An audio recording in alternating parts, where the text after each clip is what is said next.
So, good evening, everyone. Let me introduce myself.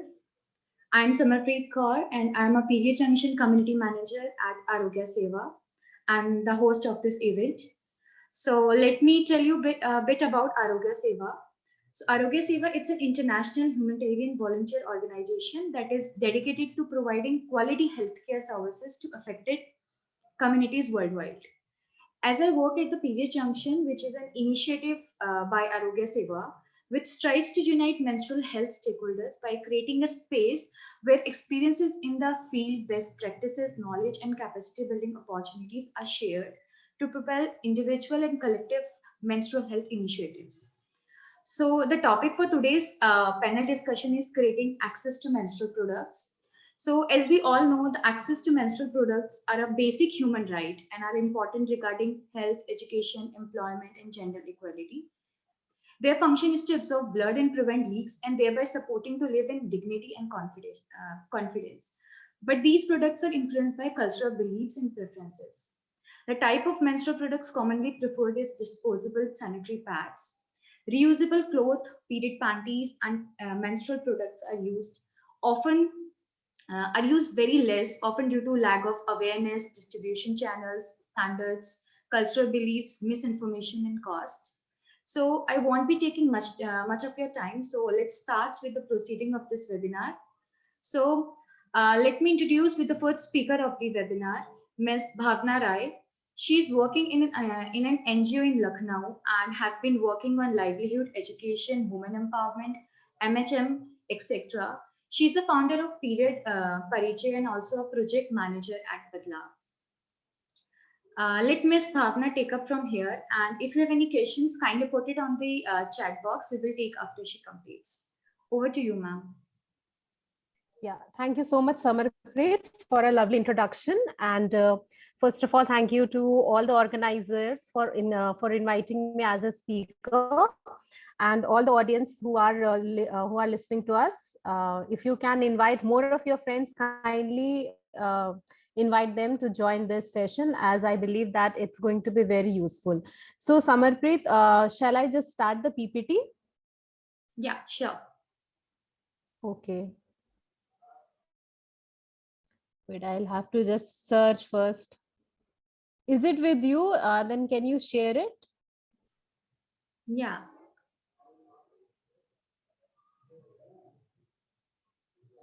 Can you share from your system? Is it possible?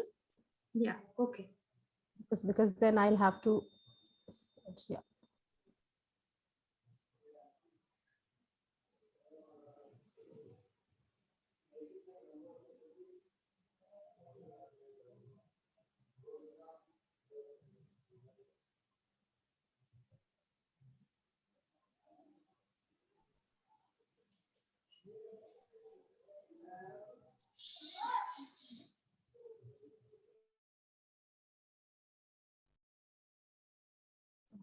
I just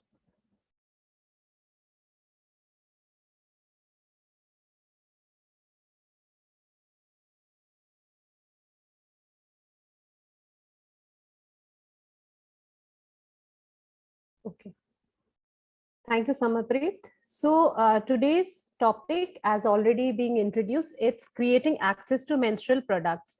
All those who are being, participants in this Zoom session are working directly with the girls or the adolescents, and menstruation is one such topic which is also a part of our projects. Even if we are from an NGO, we are working with some CSR funds or anything, we have to indirectly or directly deal with women empowerment and adolescent girls. So menstruation is one topic which is relevant in the context of rural or urban rural. And if we talk about the metro cities also, then also we have this issue. So coming to the next slide. So few of the common factors that influence the accessibility, that is the lack of awareness. When we go to any field, then the first thing that we do is we try to find out about their understanding, how much do they know about their body, about menstruation, and that is done by small group discussions or with the help of surveys. So it is very important to conduct small group discussions or some interactive activities with our girls and then families, so that we make them understand about their body, about the menstruation, and whatever taboos and myths that is being followed in their families and in the community, so that they are able to make informed choice. Second is the design and acceptability. Like for example, there are tampons and there are also menstrual cups, but when I speak to my friends, they are not comfortable, though they are in a very good professional position, but they are also hesitant that how can I use it. I fear that it might get leakage. So that's why we have to consider who are our user, and we should not tell them that you have to use it. We should give them the choice and different kind of resources and products in which they feel comfortable. Secondly, we have to also tell them that what is the right way of disposal, because making them choice is good thing, but then we should think about the environment also, and indirectly it is going to hamper our health. Then what is the quality that is being given? For example, if we talk about sanitary pads, then uh, we have pads that comes in a 5 rupees to 10 rupees. Then there are some pads which cost us around 20 rupees, 30 rupees, and if we go to the biodegradable ones, they are much higher, and it is not affordable. So what is the minimum standards that those products should possess, and it should meet the expectations? For example, if we are talking to a girl who is living in a rural area, we cannot ask her to invest 100 rupees every month on herself. So there has to be some kind of midway in which the user and we both come to a product which serves the purpose. Then again, we come to the affordability, because it is the user, and right now all the women and girls with whom we are dealing, they are not comfortable in speaking to their male members or their even with their aunts or their mothers. So they are hesitant in asking for the money every month. So that's why they have to manage somewhere. They mostly do by taking a very small jobs. For example, they do stitching and tailoring work, and maybe they are doing some kind of micro businesses with which they are able to buy. So that's why financial dependency is very important if we want to inculcate accessibility in them. Last one is the availability, that it is the easy to acquire, which means that how far they have to travel to buy the sanitary pads or any other product which they want to buy, and also what kind of dilemma they have to face while purchasing. Still in villages or in rural areas, girls are not comfortable in buying because they have to go through body shaming and a lot of harassment. Also, it is not feasible for them to travel to 10 to 20 kilometers by foot or by riding a bicycle to just buy a packet of sanitary pads. So that's why we have to either establish small pockets of such shops or micro businesses. For example, we can allot some girls the responsibility of selling those products in their areas, which will also give them livelihood, as well as will also solve the problem of availability. Next slide, please. So this is a small baseline survey which was conducted by us last year. That was just after the first wave of COVID. And so I have just taken few of the findings. So there were 100 girls, and age was above 18, and we focused on unmarried girls. So we asked them like, what do you use? So 87% of the girls said that they are using sanitary pads. But the figure is high, but we have to also understand that those girls are engaged in some kind of income generation activities. For example, they are from the community which makes dholak, silbattas, or they are in the family work. For example, they sell carpets, mats. So these kind of informal work which they take up, that's why they have some earning.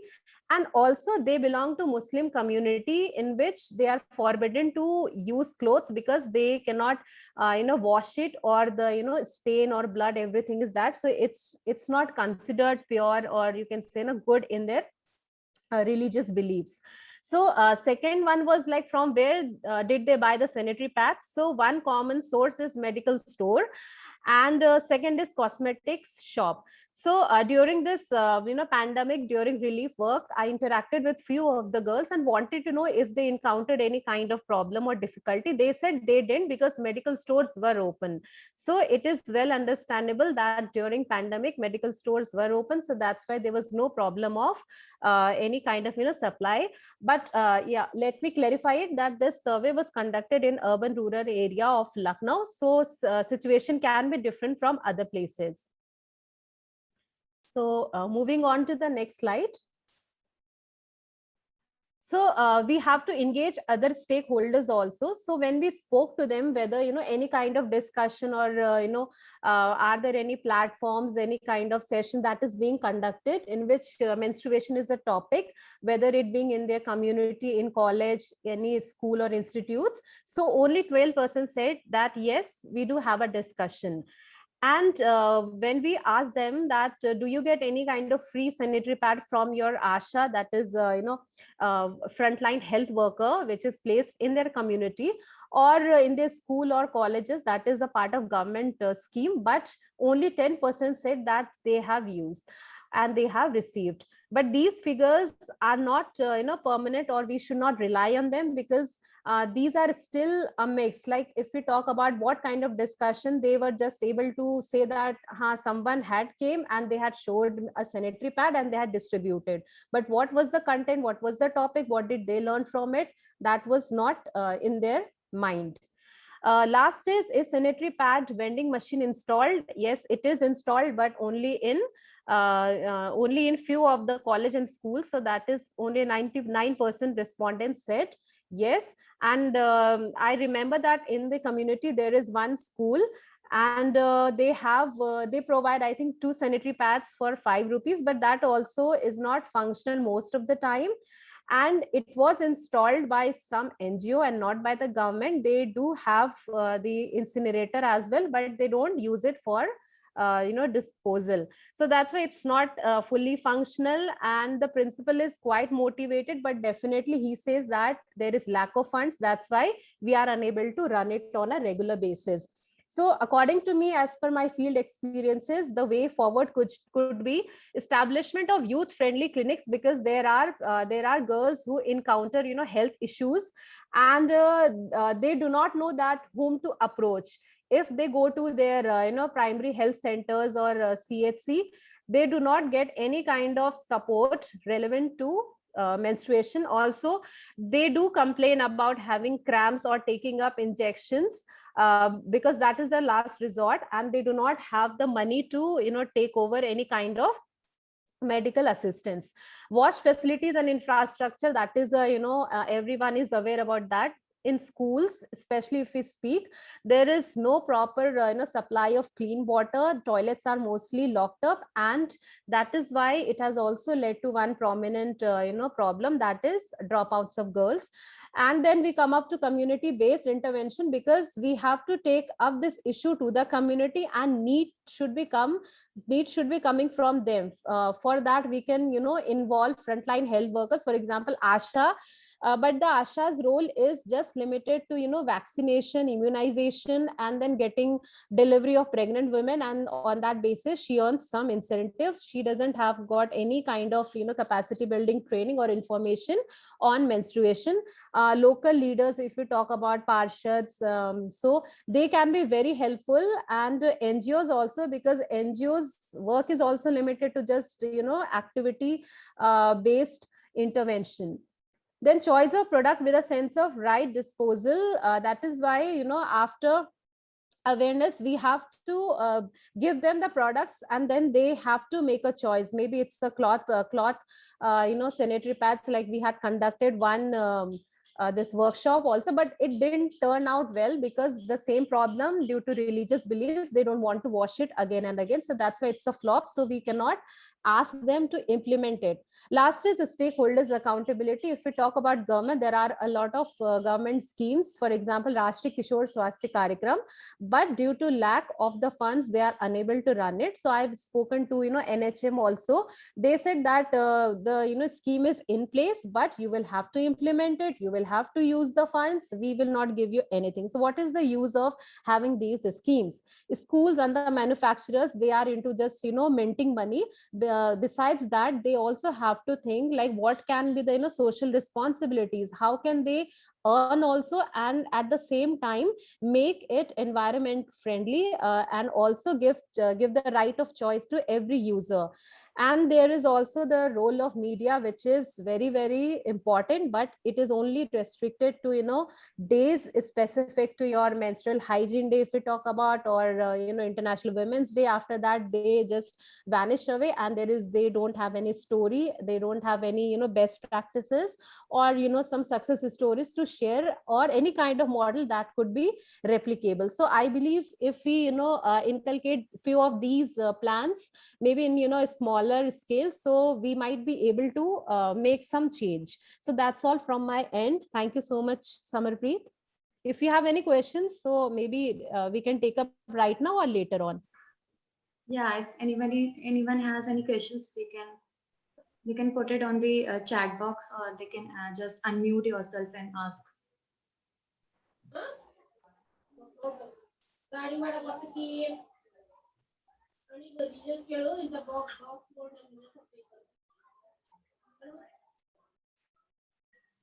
Okay, so so our next speaker is Anuya. She is the founder of Beyond Blood, and she is a menstrual mental health activist and currently a JRF doctoral scholar, Youth Advisory Board for International Association for Premenstrual Disorders, and the Joint Secretary for Indian Health Economics and Public Association. So over to you, ma'am.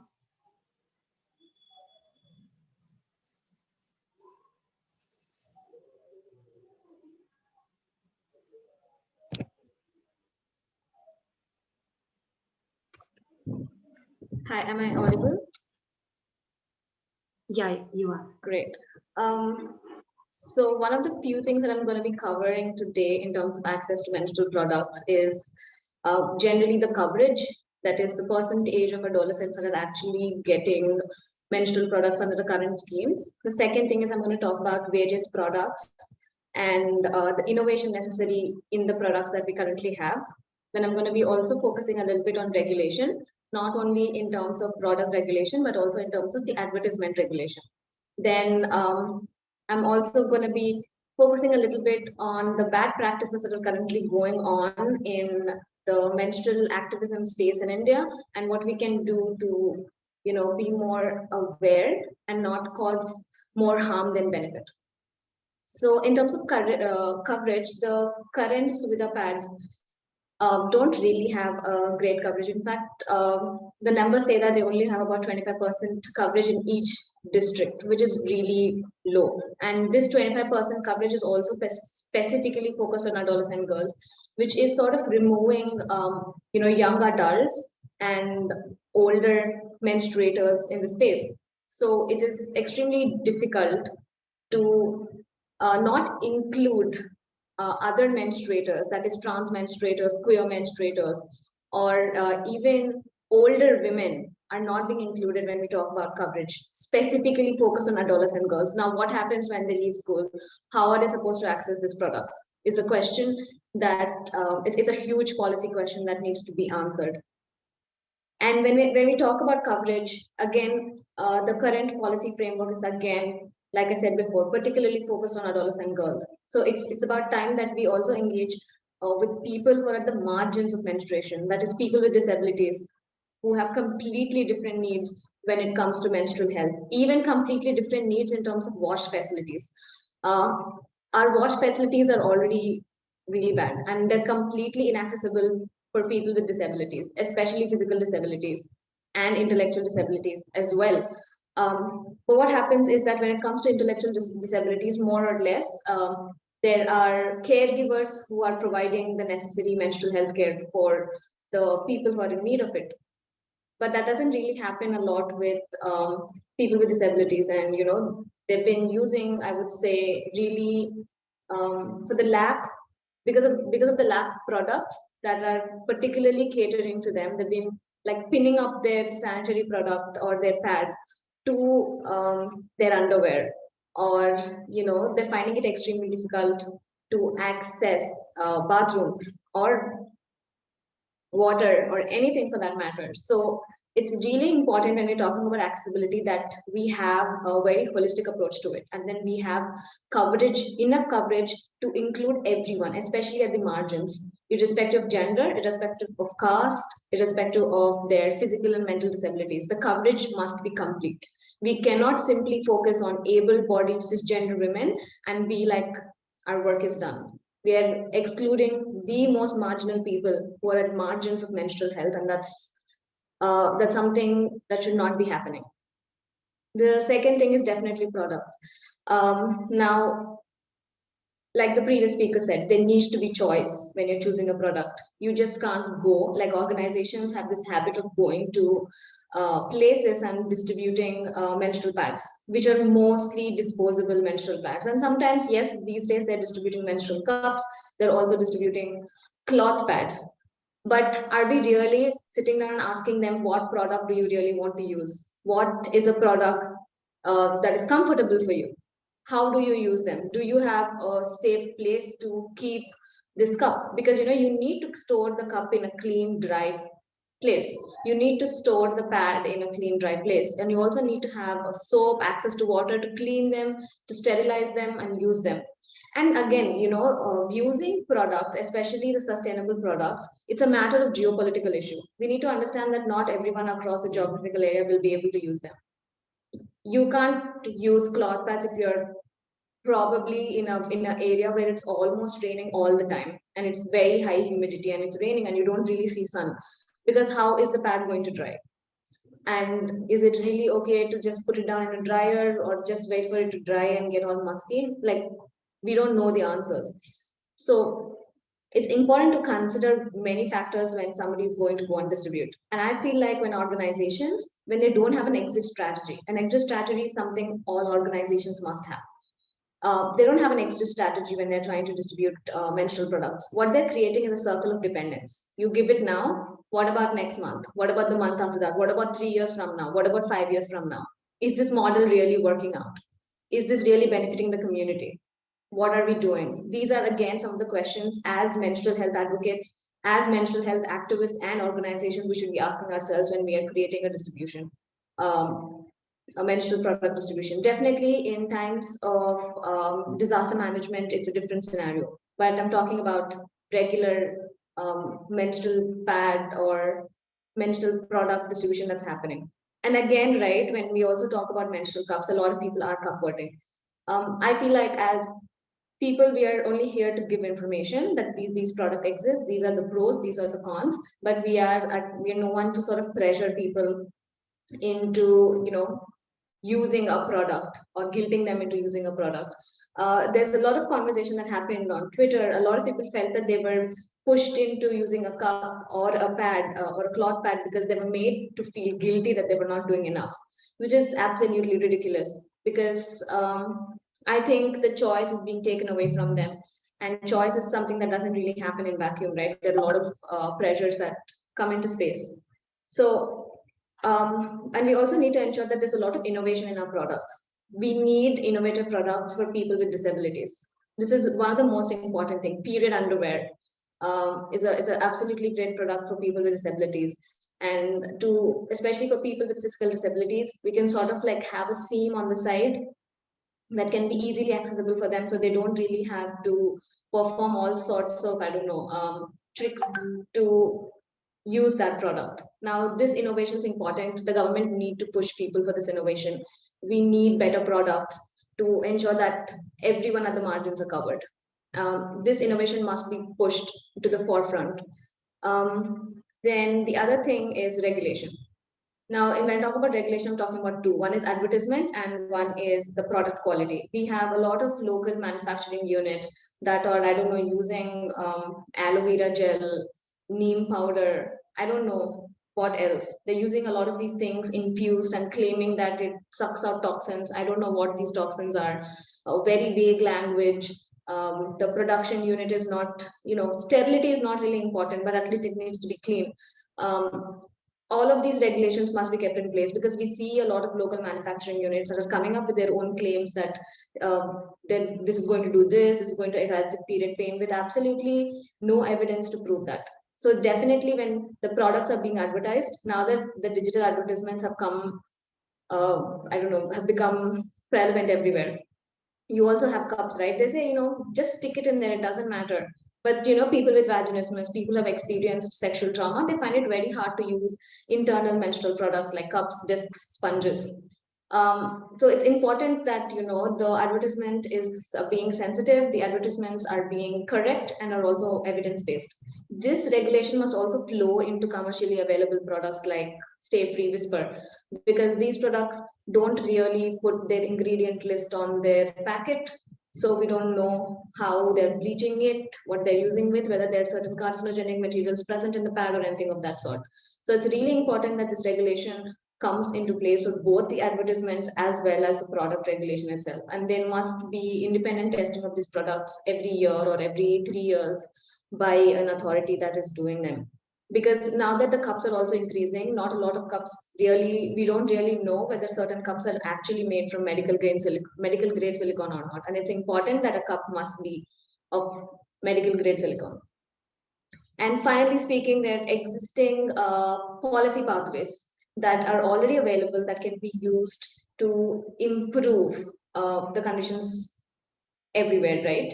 Now that we're talking about access to products, we also need to talk about access to healthcare as well, because these both are like really intertwined. Then that's what really stands out from menstrual health to menstrual hygiene, right? There's a difference between them. Now we already have adolescent friendly health clinics, we already have RKSK, and both of them have been implemented around, I think, 2003. And like the previous speaker said, they do have money, but in a lot more districts, it's not being implemented. In some districts, it's being implemented and it's going great. And but there needs to be certain changes in the implementation guidelines of the RKSK, especially the AFHCs, because the current implementation guidelines are very narrow in terms of promoting menstrual health. Now, under the Adolescent Friendly Health Clinic, wherever it's running, every month they have something called as the Adolescent Health Day. Now, on this Adolescent Health Day, it's about going and engaging the ASHAs and the RKSK workers. They go and engage with adolescents about their health. This includes reproductive, sexual, and menstrual health. But what's happening is that menstrual health is completely being backsided. The conversations like mostly about sexual health. It's about contraception. It's about sex. But menstrual health is completely not covered at all. Even when you see the existing MHM manual under RKSK or AFHC, they only talk about one, pads. That's it. How to use them, how to dispose them. That's it, nothing else. So the MHM manual also must add more products, cups, discs, sponges, disposable pads, reusable pads. All of them must be added to the MHM manual, and their pros and cons must be listed so that we are having a more informed choice. And this is again something that I want to reiterate, is that the point of educating people about various options is that they have all the information they need to make a choice that is best for them. It is not the place to preach or to try to convert them to use a different product. If you personally ask me, I would say sustainable menstruation is a product that works best for a person that can sustain it and use it for as long as they want, not that is essentially good for the environment or anything. There's no point in guilting people to make the step and convert them, because people with endometriosis, people with adenomyosis, they have invisible disabilities that sort of prevent them from using reusable products because of the pain they experience or because of the flow that they experience. So all of these things are very important when a person is considering what is the best product for me that makes my life easier. That's about it. Thank you.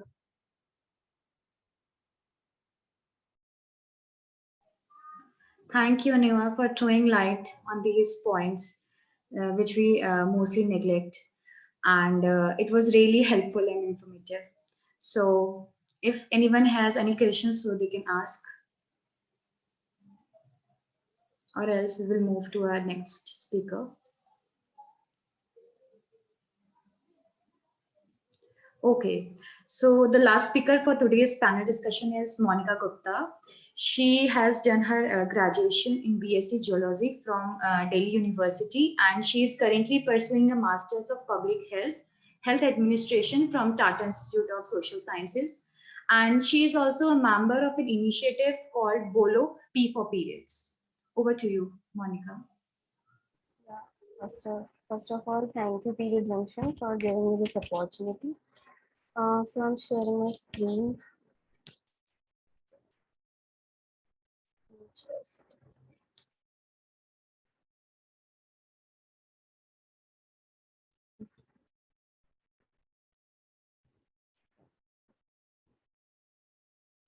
okay, is my screen visible? Yes, yes.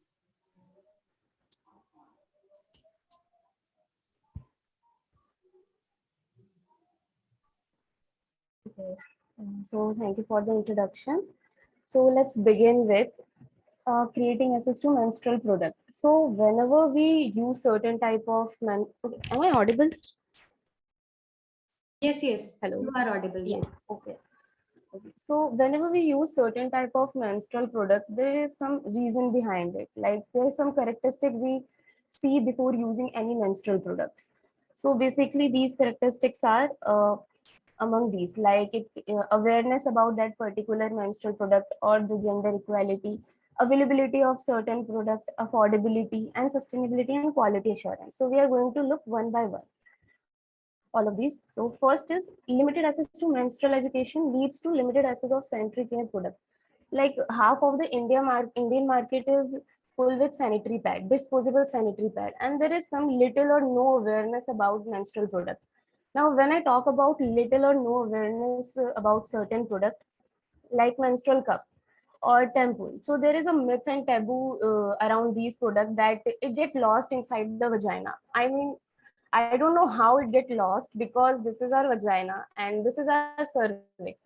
So nothing get passed over our cervix. So how anything get lost inside it? So these type of myths and taboos need to be debunked if we have to switch to any uh, alternative form of menstrual products.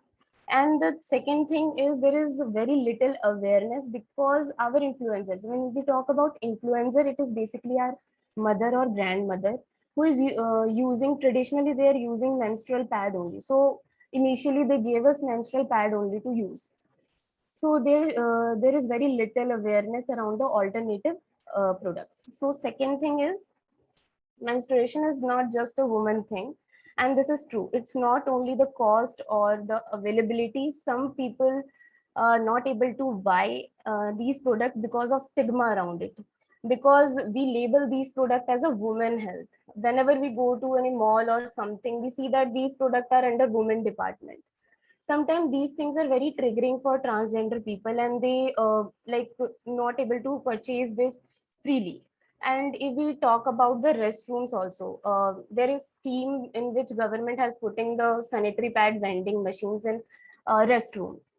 Sorry, not restroom only, it is in female restroom, it is not in male restroom. So when we, if there is some menstruator who is very comfortable in using male restroom, what they have to do. So there is one way to there is one solution of it. Any restroom, like there is two mainly there is diversion, there is female and the male, and they can put the sanitary pad vending machine in between so that anyone can use that sanitary vending machine instead of putting only in female washrooms. So the third thing is availability. So many of us don't know that there are some biodegradable sanitary pads also and reusable pads also. Basically, when we talk about availability, then they should not only, it's not like you are just distributing pads and that is enough. No, There should be availability of wash facilities also, that is water ship. Hello. Yes, you are Hello. audible, Monica. Okay. So there should be also availability of wash facilities. Wash facilities means water, sanitation, and hygiene facility. No use of giving menstrual cup to the women who don't have proper washing facilities, or the women who don't know how to use it. So it is basically useless to those women menstrual cup. And if they don't have the proper toilets, then there they will use this. Like for example, the government schools, basically they distribute sanitary pads, but they don't have proper toilets. So where these girls going to change these products? So we have to take care of wash facilities also. And now there is also one problem, that is it a good idea to reuse menstrual product? Of course, it is very good idea to reuse it if you are washing them properly and you are following the proper guideline to use it. It is very good way to, and a sustainable way to use these products. So next is affordability. Yes, so period poverty is something very real in India. Uh, I already talk about the certain population who is not considered while making any schemes, like transgender people, and there are other people also, like homeless, incarcerated, and prostitute, and women of marginalized section of the society. So sometimes these people are not considered while making the scheme. For example, in 2018 only, uh, government has put the tax on sanitary pads, and then they removed that also. But is it really, would this exemption really increase the accessibility of sanitary products? I mean, suppose I have the packet of sanitary pad of 100 rupees. After exemption from GST, it become 88 rupees. So do you think that still marginalized section of the women buy these products? Because I don't think so. Some of them has daily wages, and they earn like 60 to 70 rupees. So instead of buying these products, they will buy bread or roti chawal from their house. And that is right also. Why they buy these products? जब like they quote these types of word कि जब खाने के लिए नहीं मिलेगा तो हम इसका क्या करेंगे? And which is true also in their cases. So if we are making any schemes, we should consider the equity instead of equality. Like we should consider these people also.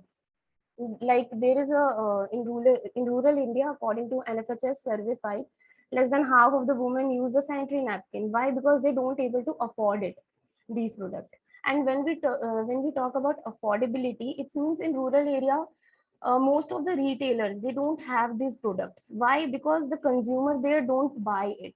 And when if consumer is not buying any product, why manufacturers or retailers keep that product?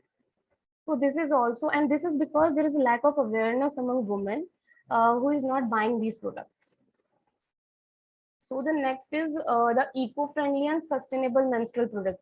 As we can see, there is a single disposable pad can take 500 to 800 years to break down. Now, why we should use sustainable product? Because at last we are living in an environment, and it's our duty to protect it. So if we look in this chart, we clearly see that which thing is more eco-friendly and more sustainable. Like an average woman use 6.20 pad in their lifetime, and if we talk about the menstrual cup, it is only just 7. Just for the say menstrual cup, there is a taboo around them, that it is very uneasy to use. No, it's very like wrong thing. It is uneasy only for the initial days. After that, it is very easy to use. So we can switch to these more sustainable and eco-friendly menstrual product. Then there is also biodegradable product also. But the problem with biodegradable sanitary pads or these things, there is no awareness about these things, because our advertisements or our billboards are full with these flying girls having the sanitary pad in their hands. So we need more advertisement of these products, so that the information can penetrate, and women can, based on their information, they can make the choices. Then, of course, quality matters. So this is the Bureau of Indian Standard and Authority, which is saying this sanitary napkin quality product. So at last we have to look for the quality, because whatever we are using, it is going to be in close contact with our skin, and we don't want any harmful or the reproductive tract infections because of because of bad quality of menstrual product. Now like for example, if I am distributing low quality of menstrual products in rural area, and that doesn't have like good absorbent property, so it leaks. So after one use, people or women or adolescent girl discarded the or other menstruator discard these and don't use, because ultimately the the main work of these products are not fulfilled. So why they will use this? So it's very important, if you are distributing any menstrual product under any scheme, that quality should be maintained. So the coronavirus pandemic triggered menstrual product crisis, and this is very true that initially government didn't consider these products as essential. Yes, but like after 1 month they start considering it as essential, but then also problem like didn't finish, because people, the elite women or the elite family start stocking up these things, and because of which market is empty, they don't have, the market don't have the menstrual product. Then there is a, schools are a critical part of the supply chain among the marginalized section of the society. So when there is lockdown or lockdown, they don't able to go to school, and they ultimately switch to the unhygienic methods of methods only. Frontline workers, some frontline workers switch to the alternatives, but again some frontline workers don't know what to use instead of sanitary pad. Again, there is lack of awareness among them, and so they leave their job, or don't like they leave their job or continue wearing that same sanitary pad for 9 hours or 10 hours. Then there is some recommendations also, so we can focus more on the alternative menstrual product. So recently in 2019, Kerala government distributed like approximately 5,000 menstrual cup for free to their citizens. And this is because in 2018 flood in Kerala, they saw that the women are not able to dispose their pad when they are in relief camp. They are not able to dispose these products. So that's why in 2019 they start distributing this menstrual product. So other states also learn from these states. Now incentivize small private enterprises and local sources of absorbent. So mainly we talk about the price of any sanitary pad. So it is because of their raw material, and the transportation cost. So we can just decrease these cost, or decrease this cost by uh, locally sourced absorbents like bamboo or cotton fiber. We can use this instead of importing absorbents from foreign countries. Incentivize small private enterprises. There are many small enterprises which are working towards this goal. Like there is Anandi, who is making biodegradable pads. So we government should support them, and there are many in which government can support these, and like government and these small enterprises can work together, and it will increase the employment also. Then there is collaborative effort. Then we talk about collaborative efforts. Suppose government has some scheme. So what NGO can do? NGO can spread the awareness about that scheme. Okay, government has this scheme. You can go and take the free sanitary pad from here, because these rural people don't know where to find the free like menstrual products also. So we can say that you can go here for buying these free products. The second thing NGO can do, they can also improve the research work, because if any schemes are making on the basis of data analysis, and the statistics, on the basis of statistics, so that scheme is better than the scheme which we just made without considering anything. So NGO, the second thing NGO can do this. Then donors, the CSR activity is very important in this field. They can donate to these small private enterprises to push their work. And then there are again commercial actors, they are the influencers. So it is very, very important to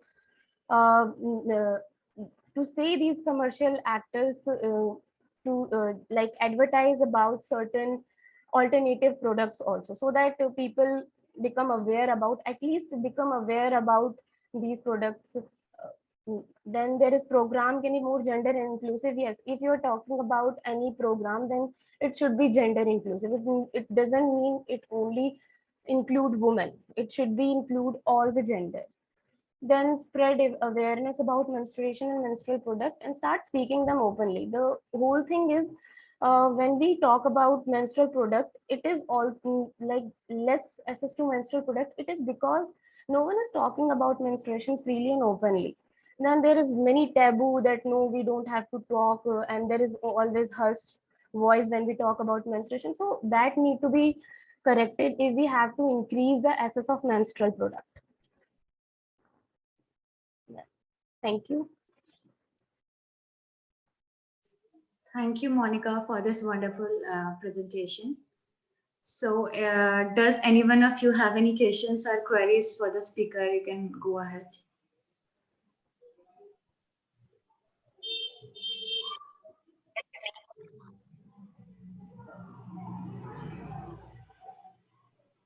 Yes, Ajay Patel, you have written something. So can you please convey what exactly you want to say?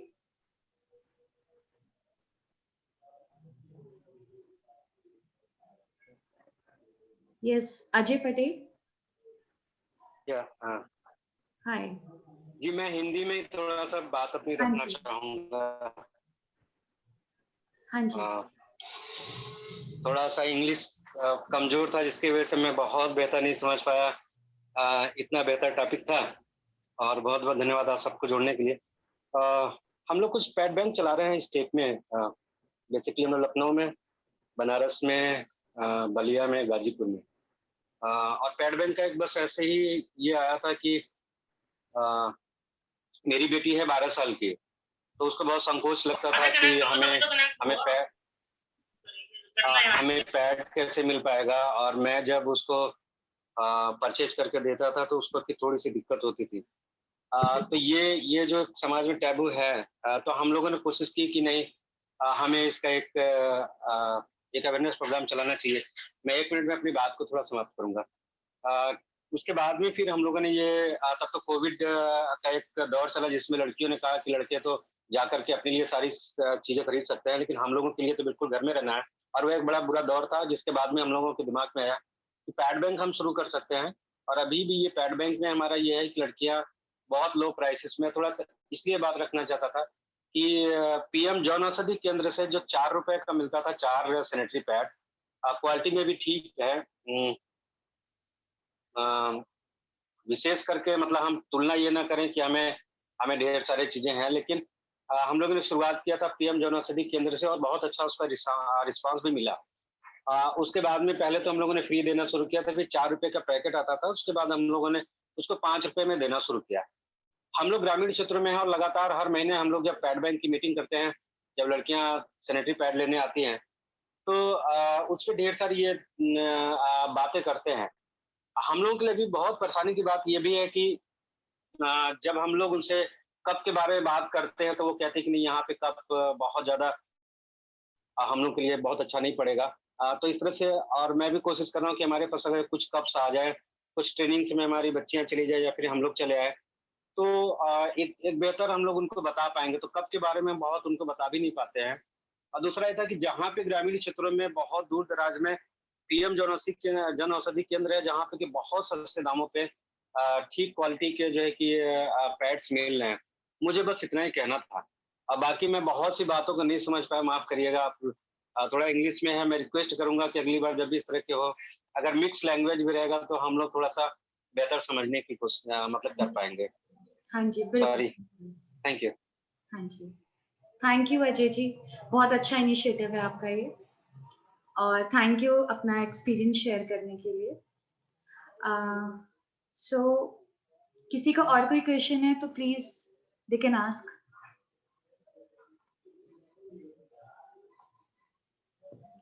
I think all the participants are cleared about the things which we discussed today.